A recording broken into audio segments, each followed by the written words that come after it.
They didn't come. I remember staring at the empty chairs where my parents should have been. The violins played, the flowers were perfect, and yet that absence cut through me sharper than any blade. When I called, still in my dress, still shaking, their words echoed, cold and rehearsed.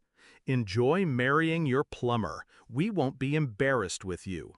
My mother's tone, icy, detached. My father, silent in the background. And then the line went dead. For a moment I couldn't breathe. Years of loyalty, of being the good daughter, meant nothing. My crime? Falling in love with a man who worked with his hands. I thought of my sister's wedding 2 years ago. White doves, crystal chandeliers, a five-star venue. My parents floated across that ballroom like royalty, drunk on admiration. They spared no expense, $60,000 to prove their daughter's worth. And me? I was the maid of honor, smiling through speeches, covering the bills they forgot to pay, making sure everything ran smoothly. I thought it was love. I thought that loyalty mattered. But when it was my turn, they erased me. At first, the pain consumed me. Nights staring at the ceiling, asking myself what I did wrong. Then came the anger. Slow, simmering, focused. I didn't explode. I calculated. If they wanted to be embarrassed by my husband, I would make them envy him instead. So I waited. I listened. I built my silence into a weapon. My husband, Daniel, wasn't just a plumber. He was sharp, ambitious, relentless. His hands might have been calloused, but his mind was precise. He had been quietly building something: contracts, partnerships, investments. And I had been listening during every late-night conversation, every whispered plan. Together, we weren't small. We were growing, powerful even. That night, after my parents' rejection, I sat across from Daniel in our small kitchen. I told him everything, every cruel word, every comparison to my sister, every dismissal. He didn't rage. He just reached across the table, squeezed my hand, and said, "Then let's make them watch." The first step was silence. I didn't confront them. I didn't chase them. I let them believe they'd cut me off. That confidence would be their downfall. The second step was visibility.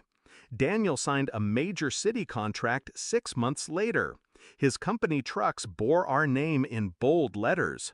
We hosted fundraisers, dinners, charity events, quietly, strategically, inviting people who mattered. I made sure the photos circulated. I made sure the right people tagged me. Then came my move. On the morning after our 1-year anniversary, I sent my parents a single photo. Just one. Daniel, in a tailored suit, shaking hands with the mayor. Behind them, a banner: Partnership for City Infrastructure. The caption, just 3 words: My husband. Ours. I hit send and went about my day. By evening, my phone vibrated with 40 missed calls. My mother, my father, my sister. Then the texts, panicked, pleading. "We need to talk. Why didn't you tell us? Call us immediately."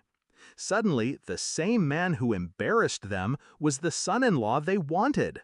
Suddenly, I was useful again. But I didn't answer. Not yet.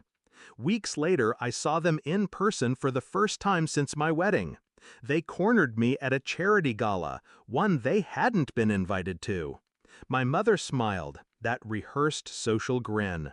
"Darling, you should have told us. We had no idea Daniel was so successful." I stared at her, calm, unflinching. "You didn't care to know." Her smile faltered. My father cleared his throat. "We just want to be part of your life again." I leaned in, close enough for only them to hear. My voice was steady, surgical. "You wanted me to enjoy marrying my plumber, and I have, every second. The only difference is you'll never enjoy it with me." I left them standing there, small and desperate, in a room full of people who no longer looked at them. The truth? I don't need their approval. I never did. What I wanted was for them to feel the weight of their own arrogance, to choke on the taste of doors they slammed shut, only to watch me open better ones. And now, every time they see my name in a headline, every time someone asks about their brilliant daughter and her husband, they're reminded of the moment they chose pride over love. That is my revenge. Not anger, not shouting, exile. I gave them silence, and in that silence, they heard everything they refused to see. I am not the forgotten daughter. I am the one who walked away and never looked back.